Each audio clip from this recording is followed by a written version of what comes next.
Shalom saudara-saudara. Hari ini kita akan membahas Ulangan 8 ayat 2 sampai 3. Di Ulangan 8 kita melihat Musa sedang memberikan nasihat kepada bangsa Israel.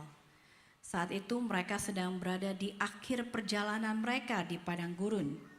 Setelah selama 40 tahun saudara, mereka hidup di padang gurun dan kini tiba saatnya mereka mau masuki tanah perjanjian.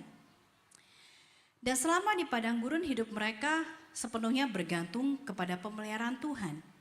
Karena saat di padang gurun segala sesuatunya sangat terbatas. Mereka tidak bisa menopang hidup mereka lewat pekerjaan mereka dari hasil tanah seperti di tempat lain. Setiap hari saudara mereka hidup dari apa yang Tuhan sediakan bagi mereka.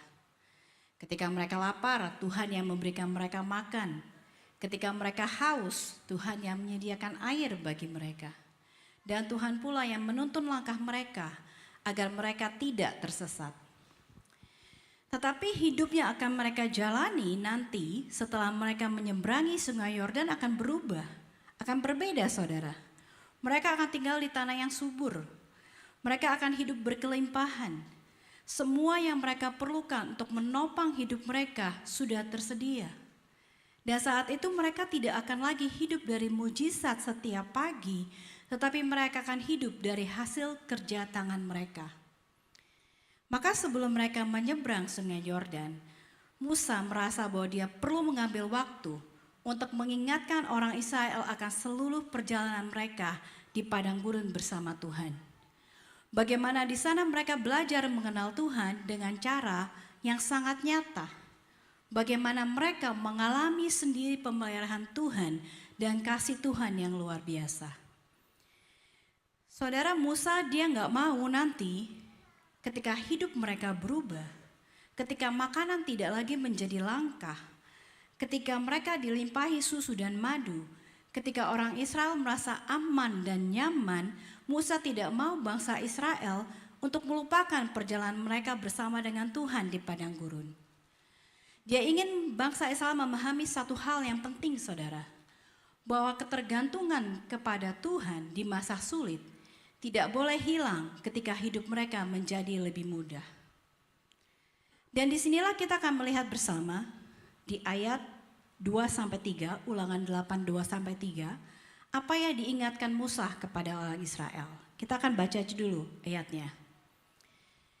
Ingatlah kepada seluruh perjalanan yang kau lakukan atas kehendak Tuhan Allahmu di padang gurun selama 40 tahun ini dengan maksud merendahkan hatimu dan mencobai engkau untuk mengetahui apa yang ada dalam hatimu, yakni apakah engkau berpegang pada perintahnya atau tidak.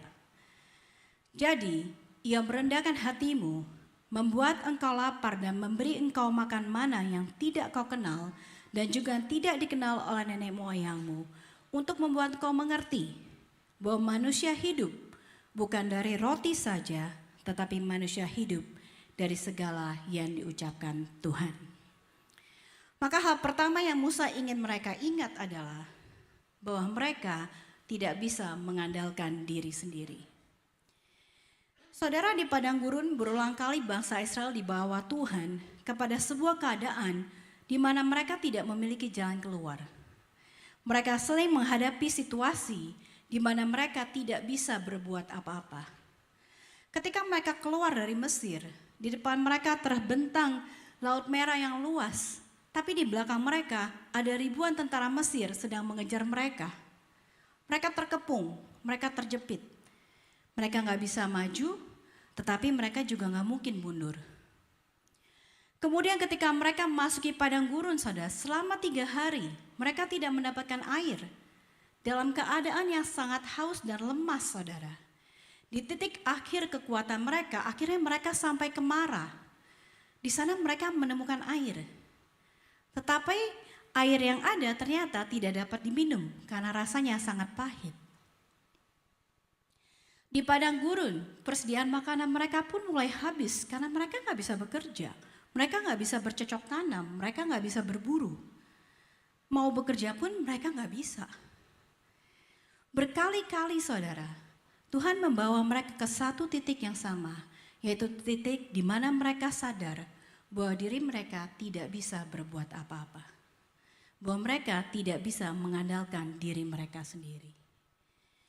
Saudara, pengetahuan militer mereka tidak bisa menyelamatkan mereka dari tentara Mesir. Kepandaian mereka tidak bisa membuat air mara menjadi manis. Keahlian mereka tidak bisa menghasilkan makanan di tengah padang pasir. Dan saat itu mereka disadarkan bahwa mereka tidak memiliki kendali atas hidup mereka. Dan inilah tujuan Tuhan membawa mereka ke padang gurun. Dikatakan tadi di ayat 2 bahwa Tuhan membawa mereka melalui seluruh perjalanan itu dengan tujuan untuk merendahkan hati mereka. Bangsa Israel dibawa Tuhan untuk melihat bahwa kalau mereka bisa selamat dari tentara Mesir, itu karena Tuhan yang membelah Laut Merah sehingga mereka bisa menyeberanginya. Mereka bisa minum karena Tuhan membuat air di Mara menjadi manis. Mereka bisa bertahan hidup karena Tuhan yang memberikan mereka mana dari surga untuk mereka makan setiap hari. Tuhan membawa mereka melewati padang gurun dengan maksud untuk merendahkan hati mereka. Dan saudara, untuk hal yang sama, terkadang Tuhan membawa kita melewati padang gurun di dalam kehidupan kita, yaitu untuk merendahkan hati kita. Saudara, kerendahan hati itu adalah di mana kita menyadari keterbatasan diri kita. Dan sangatlah sulit bagi kita untuk menyadari, saudara, keterbatasan kita jika kita hidup berjalan mulus tanpa gangguan, jika kita hidup berkelimpahan. Tapi justru di masa-masa sulit, di tengah tekanan hidup yang kita hadapi, di tengah ketidakpastian dan pergumulan kita, di sana kita mulai sadar bahwa kita tidak bisa bertahan dengan kekuatan kita sendiri. Di sana kita belajar bahwa kita membutuhkan Tuhan. Karena seringkali ketika kita berada di titik mentok, barulah kita tahu bahwa tanpa Tuhan kita tidak bisa berbuat apa-apa. Dan mengapa Tuhan mau merendahkan hati kita, saudara? Karena kerendahan hati itu sangat penting. Karena kerendahan hati adalah pintu masuk untuk bisa mengenal siapa Tuhan. Kerendahan hati membuat hati kita dan mata kita terbuka untuk melihat kuasa Tuhan dan untuk mengenal karakternya. Saudara, justru ketika dalam keadaan terkepung dan dalam keadaan serba terbatas, bangsa Israel dapat melihat bagaimana Tuhan mampu membuat jalan saat tiada jalan. Bagaimana Tuhan selalu bersama dengan mereka. Bagaimana Tuhan senantiasa memelihara dan menjaga mereka. Jadi saudara, kalau hari ini kita sedang berada dalam padang gurun kehidupan kita, sadari bahwa itu bukan berarti Tuhan meninggalkan kita. Bukan berarti Tuhan gak peduli sama kita.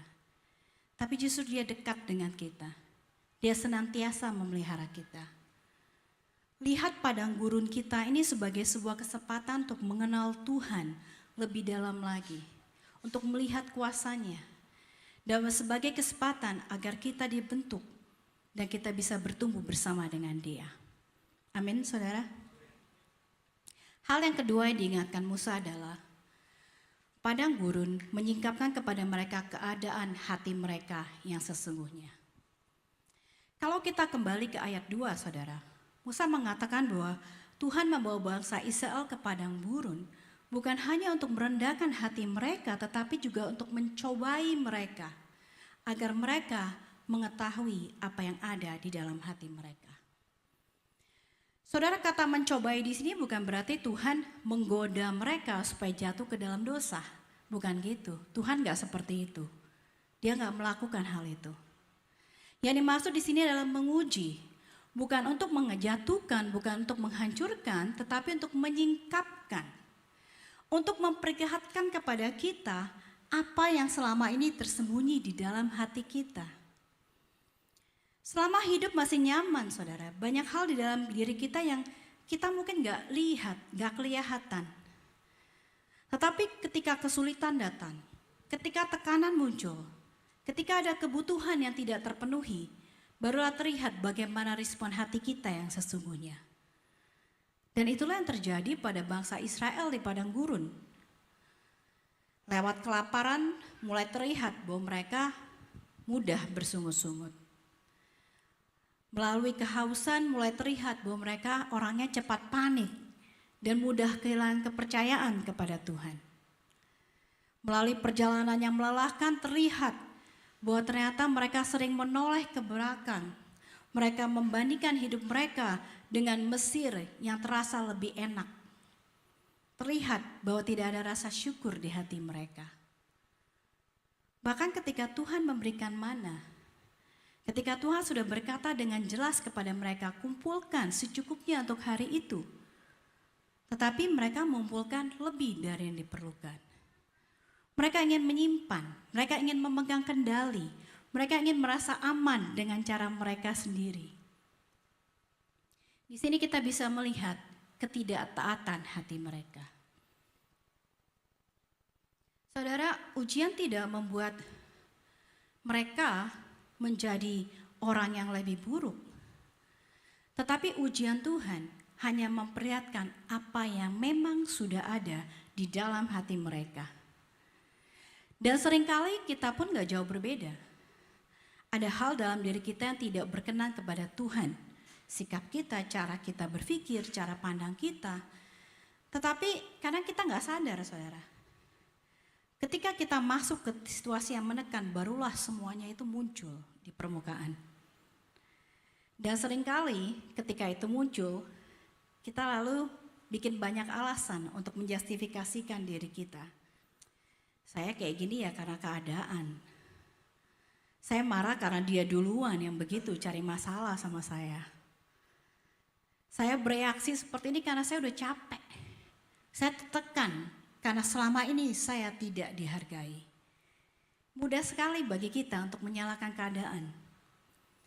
Padahal kalau kita jujur saudara, keadaan tidak menciptakan kejelekan-kejelekan kita itu. Keadaan hanya menyingkapkan apa yang sudah ada di dalam hati kita. Tekanan tidak membuat kita nggak sabar, tapi tekanan memperlihatkan bahwa kita ternyata memang orangnya nggak sabar. Teguran tidak membuat kita sombong, tapi teguran memperlihatkan bahwa kita ini ternyata tidak bisa menerima koreksi. Masalah tidak membuat iman kita menjadi lemah.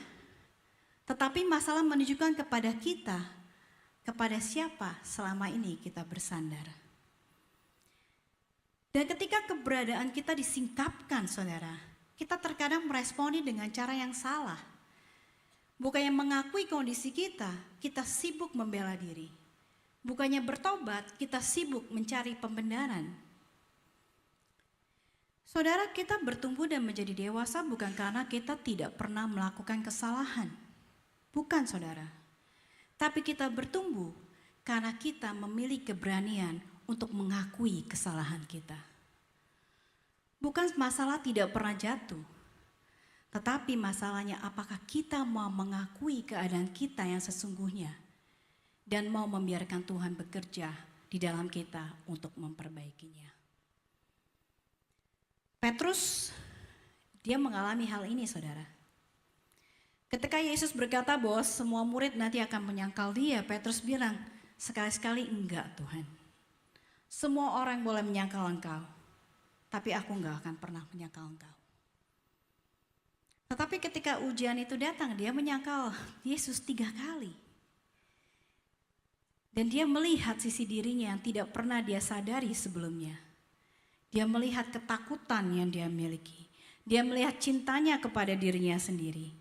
Dia melihat keraguannya terhadap Yesus. Saat itu Petrus kecewa dengan dirinya. Tapi tahu gak saudara? Yesus gak kecewa sama Petrus. Yesus dia sudah tahu. Dan karena itu Yesus berkata sebelumnya, Petrus, jika engkau sudah insaf, kuatkanlah saudara-saudaramu. Yesus malah memberikan encouragement kepada Petrus. Dan setelah Petrus mengenal kondisi hati yang sebenarnya, disitulah baru Petrus bisa diubahkan. Saudara, padang gurun di dalam hidup kita bekerja dengan cara yang sama. bukan untuk mempermalukan kita, bukan untuk menghancurkan kita, tetapi untuk menyingkapkan hati kita supaya Tuhan bisa membentuk dan memurnikan kita. Sama seperti emas, saudara. Ketika emas itu dimasukkan ke pembakaran, semua yang gak murni itu keluar. Dan kemudian baru bisa diangkat dan emas itu menjadi murni. Begitulah pula kita dimurnikan oleh Tuhan. Jadi saudara, Musa mengingatkan mereka bahwa pertama, manusia tidak bisa mengandalkan dirinya sendiri. Kedua, mereka tidak bisa mengenal diri mereka sendiri, maka mereka tidak bisa mempercayai diri mereka sendiri. Maka yang ketiga, Musa mengingatkan bahwa hidup kita, hidup mereka bergantung 100% kepada Tuhan. Saudara, di padang gurun bangsa Israel, mereka belajar satu hal yang sangat penting, bahwa Tuhan cukup bagi mereka. Tuhan cukup untuk makan mereka, Tuhan cukup untuk memberikan arah dan direction kepada mereka. Tuhan cukup untuk menopang kehidupan mereka hari demi hari. Bahkan di dalam hal-hal kecil sekalipun saudara, Tuhan menunjukkan pemeliharaannya. Pakaian mereka tidak rusak. Kaki mereka enggak bengkak meskipun sudah berjalan selama 40 tahun. Mereka tidak kepanasan pada siang hari karena ada tiang awan menjaga mereka. Dan pada malam hari ada tiang api yang menjaga mereka supaya mereka tidak kedinginan. Maka dikatakan di ayat 3, jadi ia merendahkan hatimu, membiarkan kau lapar dan memberi engkau makan mana yang tidak kau kenal dan juga tidak dikenal oleh nenek moyangmu, untuk membuat engkau mengerti bahwa manusia hidup bukan dari roti saja, tapi manusia hidup dari segala yang diucapkan Tuhan. Musa tidak mengatakan hal ini saat bangsa Israel sedang mengalami penderitaan dan pengujian itu. Tapi justru dia mengatakan kepada mereka sesaat sebelum mereka akan meninggalkan penderitaan mereka. Ketika mereka akan memasuki kehidupan yang berkelimpahan. Musa khawatir kalau mereka akan melupakan ketergantungan mereka kepada Tuhan ketika mereka memiliki segalanya. Musa khawatir kalau mereka akan merasa bahwa mereka tidak lagi membutuhkan Tuhan. Musa khawatir kalau nanti mereka akan bergantung pada diri mereka sendiri. Karena selama di padang gurun mereka gak punya pilihan. Mau tidak mau, mereka harus bergantung sepenuhnya kepada Tuhan. Karena mereka tidak memiliki apa-apa. Tetapi ketika hidup menjadi lebih stabil, maka besar kemungkinan ketergantungan kepada Tuhan lambat laun menjadi menghilang. Dan kita tahu apa yang terjadi, saudara. Kekhawatiran Musa menjadi kenyataan. Setelah masuk ke tanah perjanjian, bangsa Israel mulai menunjukkan pola tersebut. Banyak peristiwa di Alkitab yang mencatat bagaimana mereka tidak bertanya lagi kepada Tuhan dalam setiap keputusan yang mereka buat. Bagaimana mereka mulai berkompromi dan tidak mentaati Allah. Dan dikatakan di Alkitab bahwa pada saat itu setiap orang berbuat menurut pandangannya sendiri. Mereka memilih untuk tidak lagi bergantung pada Tuhan. Bahkan akhirnya mereka meminta Tuhan untuk mengangkat seorang raja untuk memerintah atas mereka.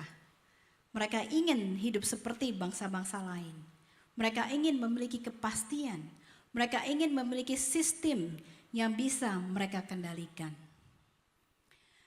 Kehidupan bangsa Israel menunjukkan bahwa ketergantungan kepada Tuhan, saudara, jika tidak dilatih di masa sulit, tidak akan bisa bertahan di masa kelimpahan. Dan kalau kita mau jujur, kita juga seperti itu. Seringkali kita berpikir, nanti kalau keadaan saya lebih baik, akan lebih gampang buat saya untuk percaya Tuhan. Kalau saja keadaan saya lebih baik, akan lebih mudah buat saya bisa bergantung sama Tuhan. Kalau saya berkelimpahan sama kayak si A, saya pasti lebih bisa mengucap syukur. Saya pasti lebih bisa memberi.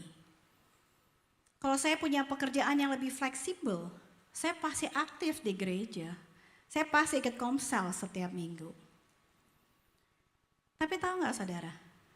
Kalau kita nggak bisa bergantung sama Tuhan saat kita susah, saya pastikan kita nggak akan bisa bergantung sama Tuhan saat kita berkelimpahan.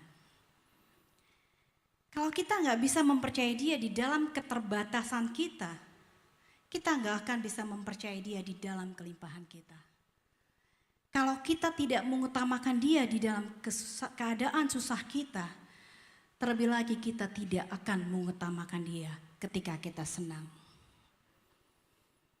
Saudara, dulu saya tinggal di Amerika, menikah di sana, dan di sana saya bekerja mengurus rumah, menjaga 2 anak, tanpa ada asisten rumah tangga. Hari-hari itu rasanya cepat lewat, penuh, ada aja yang harus dilakukan. Dan saya sering berpikir gini, enaknya jadi kayak kakak-kakak saya di Indonesia.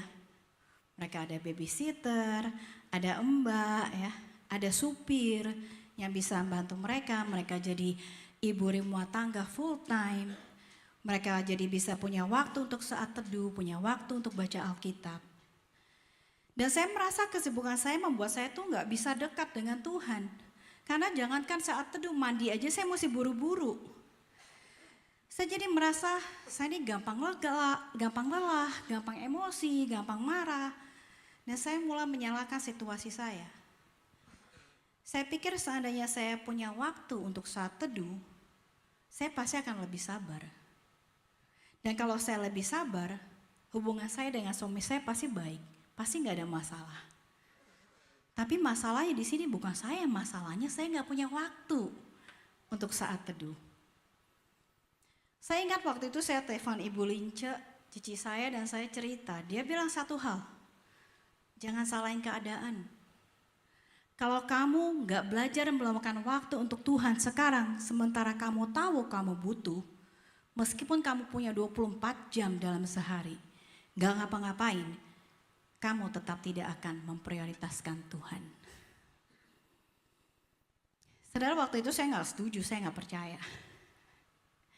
Tapi setelah saya kembali ke Indonesia, keadaan hidup saya menjadi nyaman, lebih tertata, ada ART, ada supir, lebih sesuai dengan apa yang saya bayangkan, saudara. Dan ternyata kenyamanan itu tidak membuat saya lebih dekat dengan Tuhan.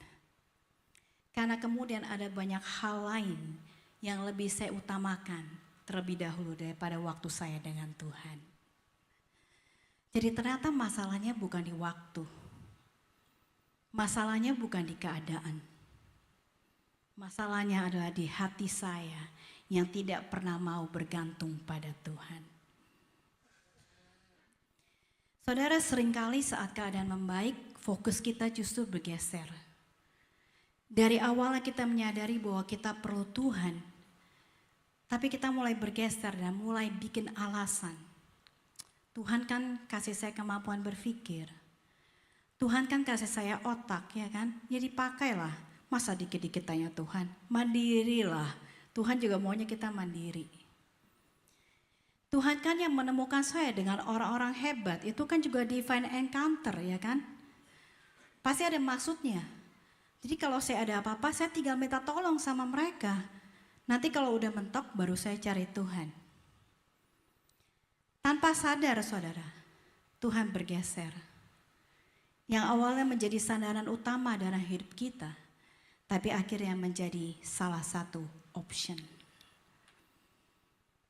Di sini Musa berkata kepada orang Israel, manusia hidup bukan dari roti saja, tetapi manusia hidup dari segala yang diucapkan Tuhan. Saudara ingat perkataan ini? Ingat ada yang kemudian mengatakan perkataan ini di Perjanjian Baru? Siapa saudara yang mengutip ayat ini di Perjanjian Baru? Yesus. Yesus sendiri mengutip ayat ini ketika ia dicobai di padang gurun. Selama 40 hari Yesus tidak makan, ia pun kemudian menjadi lapar. Kemudian iblis berkata kepada Yesus, kalau engkau anak Allah, coba ubah batu ini menjadi roti. Saudara, godaan ini bukan cuma soal makanan, bukan hanya soal kelaparan, Bukan, oh saya lapar lalu iblis menggoda saya untuk makan lalu saya jadi kenyang. Bukan, saudara. Tetapi lebih dari itu. Di sini iblis mencoba Yesus agar Yesus hidup dengan kekuatannya sendiri. Agar Yesus tidak bergantung kepada Bapa. Iblis ingin Yesus untuk mengambil ahli dari kehidupannya sendiri. Yesus dia sangat bisa mengubah batu menjadi roti. Dia sangat mampu, saudara.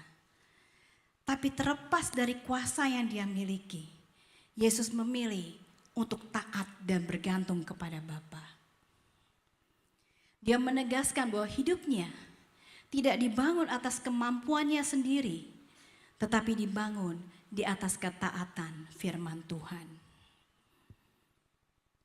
Saudara, Musa, dia ingin bangsa Israel mengingat masa-masa ketika mereka hidup bergantung kepada Tuhan. Bukan supaya mereka kembali ke padang gurun, bukan supaya mereka hidup di masa lalu, bukan. Tetapi supaya mereka terus menyadari bahwa Tuhan itu cukup dan bahkan lebih cukup buat mereka. Bahwa hidup mereka tidak ditentukan oleh kehebatan mereka, tetapi 100% bergantung kepada pemeliharaan Allah. Bahwa meskipun mereka bekerja, meskipun mereka menghasilkan kekayaan, tetapi Tuhan jugalah yang memberikan kekuatan itu untuk bekerja kepada mereka. Bahwa apapun yang mereka miliki, tidak akan mereka dapatkan jika Tuhan tidak memberikannya kepada mereka. Maka saudara, jika saat ini kita berada dalam masa sulit, jangan fokus sama masalahnya dan kemudian bertanya, Tuhan, kapan masalah ini selesai? Tapi tanyakan, bagaimana keadaan ini bisa mengajarkan saya untuk bergantung kepada Tuhan? Apa yang bisa saya pelajari sehingga ke depannya saya terus dapat bergantung kepada Tuhan dan tahu dengan yakin bahwa Tuhan itu cukup buat saya. Bagaimana saya dapat membuat ketergantungan kepada Tuhan menjadi karakter dan gaya hidup saya. Dan inilah yang mau diingatkan Musa, saudara. Bahwa kita tidak bisa mengandalkan diri kita sendiri, kemampuan kita terbatas. Bahwa banyak hal tentang diri kita sendiri yang tidak kita ketahui. Oleh karena itu kita perlu selalu bergantung pada Tuhan, baik di dalam susah maupun di dalam senang. Karena saat kita berhenti bergantung kepada Tuhan, saudara, kita mungkin masih bisa berjalan. Tapi sebenarnya kita sedang melangkah menjauh dari sumber kehidupan. Kehidupan kita perlahan akan kehilangan arahnya, kehilangan maknanya, kehilangan tujuannya, menjadi kering, saudara. Karena itu Musa berkata dengan sangat tegas bahwa manusia tidak hidup dari roti saja. Bukan karena roti gak penting, tetapi karena hidup yang berkualitas, hidup yang bermakna, hidup yang memiliki tujuan, tidak bisa kita miliki, tidak bisa kita pertahankan hanya oleh usaha dan kekuatan kita sendiri. Kita memerlukan Tuhan. Saudara, Tuhan dia membawa kita keluar dari kegelapan. Dan tanpa dia, tanpa firman-Nya menuntun langkah kita, kita pasti tersesat. Itu sebabnya manusia hidup oleh setiap firman yang keluar dari mulut Tuhan. Karena firman Dia menjaga arah hidup kita. Firman-Nya menolong kita melangkah ketika kita gak tahu mesti bagaimana. Firman-Nya menegur kita ketika ada yang tidak berkenan di hati kita. Firman-Nya membentuk cara kita berpikir, membantu kita dalam mengambil setiap keputusan di dalam hidup kita. Dan itulah sebabnya pemazmur berkata bahwa firman Tuhan adalah pelita bagi kaki kita dan terang bagi jalan kita.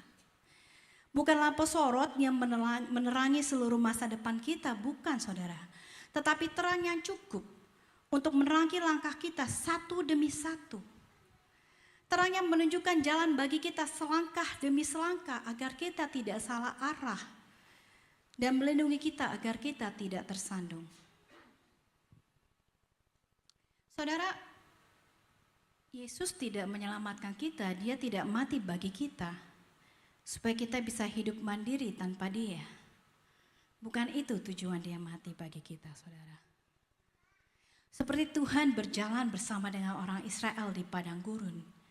Dia juga rindu berjalan bersama kita di perjalanan hidup kita.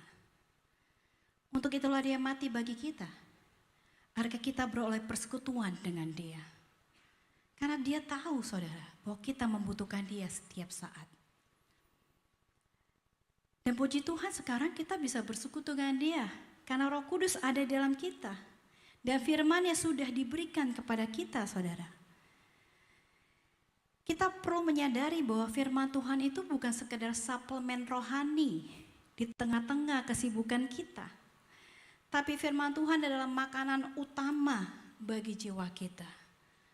Sama seperti bangsa Israel, setiap pagi mereka harus mengumpulkan mana untuk memberikan kekuatan buat mereka melewati hari itu. Kita juga harus merenungkan firman Tuhan setiap hari di dalam hidup kita untuk memberikan kita kekuatan. Mungkin di sini ada yang berkata, iya Bu, saya udah coba baca Alkitab tapi saya nggak ngerti. Saya baca tapi saya malah jadi ngantuk. Saya nggak bisa relate sama cerita-cerita di Alkitab. Tapi saudara, seringkali kita tidak mengerti bukan karena Alkitab itu susah untuk dimengerti. Tetapi kita nggak ngerti simply karena kita belum terbiasa. Kita mungkin belum terbiasa sama tata bahasa Alkitab. Sama kalau kita baca novel saudara. Kadang di awal-awal di chapter 1, chapter 2. Apa sih nih ceritanya, saya nggak ngerti. Ini siapa sih nih orang? Apa sih maksudnya? Tapi ketika kita terus membaca lebih jauh, kita mulai ngerti karena kita mulai melihat gambaran besarnya. Sama dengan Alkitab, semakin banyak yang kita baca, akan semakin banyak yang kita mengerti. Dan Alkitab seharusnya bisa dimengerti oleh semua orang. Karena Roh Kudus, dia akan memberikan pengertian sedikit demi sedikit kepada kita sesuai dengan kebutuhan kita. Oleh karena itu sebagai gereja saudara, inilah kerinduan kita di tahun ini. Inilah visi kita tahun ini. Kita mau hidup oleh firman. Kita nggak mau baca firman hanya ketika kita sedang terdesak. Hanya ketika kita membutuhkan jawaban. Tapi kita mau senantiasa merenungkan firman Tuhan. Kita membiarkan firman itu membentuk cara pandang kita, membentuk cara hidup kita setiap hari. Dan itulah sebabnya tahun ini kita akan bersama-sama mempelajari firman Tuhan. Kerinduan saya adalah ketika kita belajar bersama, ini akan menimbulkan kerinduan di dalam hati kita masing-masing untuk mau membaca dan merenungkan firman itu di rumah, di waktu pribadi kita. Kerinduan saya agar jemaat bisa melihat bahwa Alkitab ini bukan buku yang menakutkan. Alkitab bukan buku yang tidak dapat dimengerti. Tapi supaya kita menyadari bahwa Alkitab adalah suara hati Tuhan yang dinyatakan bagi kita. Surat cinta Tuhan buat Anda semua. Pribadi demi pribadi. Ada yang Tuhan mau sampaikan kepada Anda semua di tempat ini. Tahun ini kita akan belajar bersama saudara dari Injil Markus terlebih dahulu. Kita akan membahas Injil Markus secara berurutan setiap minggu di gereja. Kita akan berjalan pelan-pelan. Supaya nanti tanpa sadar, tahu-tahu semua jemaat sini udah baca kitab Markus. Injil Markus nanti akan membawa kita untuk melihat kehidupan Yesus. Melihat bagaimana Yesus melayani, bagaimana dia menjalani hidupnya di dalam ketaatan bersama dengan Bapa. Bagaimana Yesus menderita dan bagaimana dia menyerahkan dirinya bagi kita. Karena saudara, tanpa mengenal pribadi Yesus, kita gak akan bisa mengerti firman-Nya. Dan ketika kita mengenal Yesus, Sang pribadi yang adalah firman itu sendiri, barulah kita akan mengalami apa artinya hidup oleh firman. Saya berdoa saudara, tahun ini Tuhan akan menuntun langkah kita, satu langkah demi satu langkah, dan mengajar kita untuk hidup bergantung pada firman-Nya. Amin. Amin. Tuhan berkati.